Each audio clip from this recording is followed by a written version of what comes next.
Good morning students. आज अपन class twelfth में जो फिजिक्स है, फिजिक्स में अपने स्तर विद्युत की या इलेक्ट्रिक फील्ड यानी इसका अध्ययन करेंगे। सबसे पहले जो अपनी इलेक्ट्रिक फील्ड है, इलेक्ट्रिक फील्ड में देखेंगे अपन चार्ज क्या होता है, इलेक्ट्रिक फील्ड क्या होती है, उनकी डायरेक्शन क्या होती है, कूलम्ब्स नियम क्या है, इन सब चीज़ों के बारे में अपन अध्ययन करेंगे। तो जो सबसे पहले ये देखते हैं जो स्तर विद्युत की है, स्तर विद्युत की का अपने जो फिजिक्स है, फिजिक्स में किसमें कौन सी शाखा में इसका अध्ययन किया जाता है, तो उसके बारे में देखते हैं। तो आपने पहले देखा होगा कि साइंस है, साइंस की कई शाखाएं होती हैं, ब्रांच होती हैं, जैसे मैथ है, बायोलॉजी है, केमिस्ट्री है, फिजिक्स है। उनमें से अपने सबसे पहले आते हैं फिजिक्स। अब फिजिक्स में फिजिक्स है, फिजिक्स की बहुत सारी शाखाएं होती हैं, जैसे quantum physics, modern physics, mathematical physics, nuclear physics, electrostatics physics. तो इन सब ब्रांच में से फिजिक्स की एक ब्रांच आती है जिसको हम बोलते हैं स्तर विद्युत की, जिसके अंदर विद्युत क्षेत्र या इलेक्ट्रिक फील्ड है उसका अध्ययन किया जाता है। तो सबसे पहले अपन ये देखते हैं स्तर विद्युत की इलेक्ट्रोस्टैटिक्स किसे कहते हैं। तो सबसे पहले स्तर विद्युत की।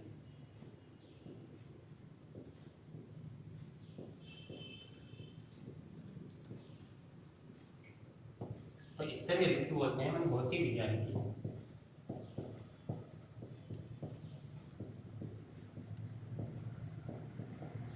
भौतिक विज्ञान की वह शाखा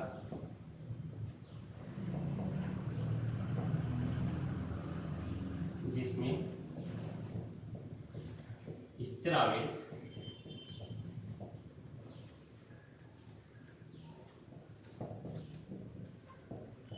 के मध्य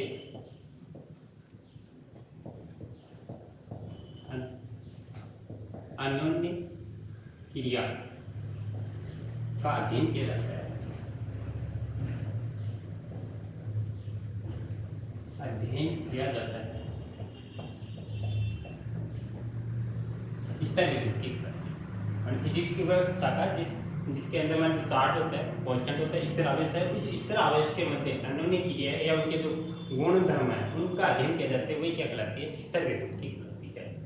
अब स्तर विद्युत में जैसे मैं सपोज करो ये चार्ज है और ये स्थिर है। अब इस स्थिर आवेश के जो भी गुण धर्म है, मान इसे क्या प्रॉपर्टी होती है चार्ज की, कौन से इसमें फोर्स लगते हैं, उन सब का जो अध्ययन करेंगे वो अपन करेंगे स्तर विद्युत की। तो सबसे पहले सेकंड टॉपिक आता है अपना इलेक्ट्रिक फील्ड, विद्युत क्षेत्र। तो इलेक्ट्रिक फील्ड के किसे कहते हैं, किसी स्थिर आवेश के चारों ओर का वह क्षेत्र जिसमें स्थिर आवेश के चारों ओर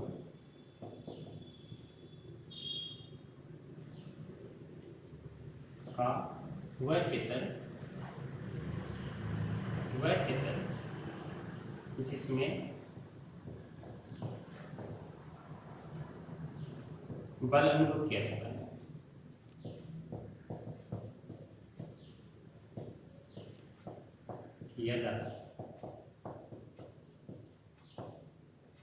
विद्युत क्षेत्र कहते हैं। कोई एक चार्ज है, इस स्थिर आवेश है, इस स्थिर आवेश के चारों ओर का वह क्षेत्र जिसमें अपन कोई फोर्स अनुभव कर सके, उसी को अपन क्या बोलेंगे, इलेक्ट्रिक फील्ड माने विद्युत क्षेत्र बोलते हैं। अब कैसे, जैसे हमारे चार्ज है, यहाँ का कोई नेक्स्ट चार्ज हो लेते हैं, अगर इस चार्ज को इसके पास में लाने पर जो इसके पास में लाएंगे तो इन दोनों आवेशों के बीच में फोर्स लगने लग जाएगा। उस फोर्स को अपन बोलते हैं यहाँ पर विद्युत बल।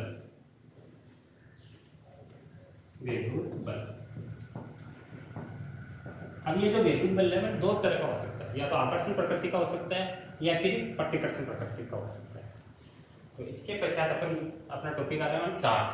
चार्ज क्या होता है, चार्ज के बारे में आवेश।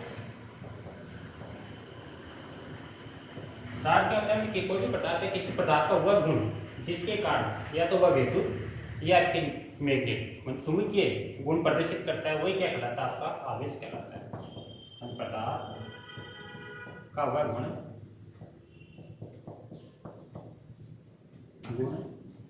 जिसमें विद्युत या चुंबकीय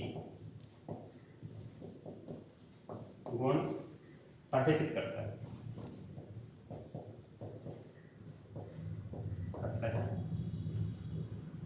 आवेश कहलाता है।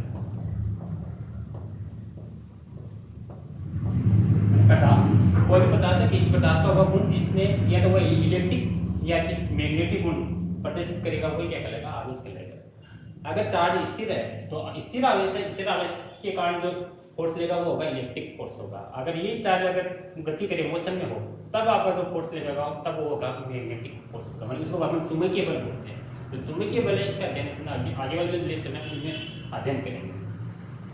अब ये जो आवेश है, आवेश क्या है, एक तरीका कोई भी पदार्थ है वो मानी उसके विद्युत के गुण उपस्थित हो जाता है। जैसे अपन अपने बालू में अगर कंघी करते हैं, उस कंघी को अगर मिट्टी के पास में लाए तो मिट्टी के जो कण है वह सारे उस कंघी पर चिपक जाते हैं। अब क्यों चिपक जाते हैं, क्योंकि जो कंघा है वो बालू से जो संपर्क में है, संपर्क में आते ही उसमें विद्युत के गुण उपस्थित हो जाते हैं, और जिसके कारण वो दूसरी वस्तु को अपनी ओर आकर्षित करने लग जाता है। तो अर्थात वो कंघा विद्युतमय हो गया, मतलब उसमें विद्युत के गुण आ गए, मतलब वो कंघा आवेशित हो गया। आवेश है, आवेश की प्रॉपर्टी देखते हैं। आवेश दो प्रकार का होता है, दो प्रकार का होता है। इसमें पहला है धन आवेश, धन आवेश। दूसरा आता है अपना ऋण आवेश। इसको पॉजिटिव चार्ज बोलते हैं, इसको नेगेटिव चार्ज बोलते हैं। आवेश है, आवेश का जो मात्रक होता है वह कूलाम होता है। कूलाम इसका मात्रक। और आवेश का एक सबसे बड़ा मात्रक है, उसको अपन फैराडे बोलते हैं, सबसे बड़ा मात्रक ये होता है फैराडे। एक जो फैराडे है इसका F शो करते हैं, एक फैराडे, इसका मान होता है 96500 कूलम। सीजीएस पद्धति है, सीजीएस पद्धति में, सीजीएस में आवेश है Q का जो मात्रक होता है वह ESU, स्टेट कूलम यूनिट बोलते हैं। ES स्टेट कूलम, या इसको फ्रैंकलिन बोलते हैं। देखो फ्रैंकलिन नामक वैज्ञानिक था, उसने इसका खोज किया था, इसलिए इसका नाम फ्रैंकलिन है।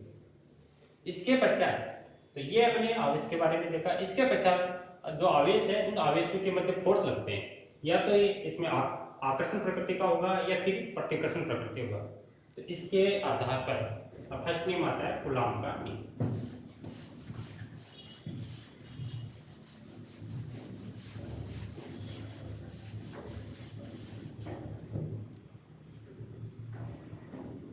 कूलॉम का नियम। कूलॉम का नियम क्या है? कूलॉम का नियम कोई भी दो स्थिर आवेश है, उन दो स्थिर आवेशों के लिए हमेशा लागू होता है। उन दो स्थिर आवेशों के मध्य लगने वाला आकर्षण या प्रतिकर्षण बल दोनों आवेशों के गुणनफल के समानुपाती और बीच की दूरी के वर्ग के व्युत्क्रमानुपाती होता है, जिसे अपन कूलॉम का नियम कहते हैं। जैसे मान लो सपोज करो एक ही आवेश है, दूसरा एक ही, इसको Q1 मान लेते हैं, इसको Q2 मान लेते हैं। ये बीच की डिस्टेंस है R। अगर दोनों इस सेम प्रकृति के हैं तब तो इसमें प्रतिकर्षण होगा, तब बल की डायरेक्शन होगी बाहर की ओर होगी। और अगर ये दोनों विपरीत प्रकृति के हैं, एक प्लस है दूसरा माइनस है, तब इन दोनों आवेशों के मध्य आकर्षण बल होगा और तब इसकी डायरेक्शन अंदर की होगी।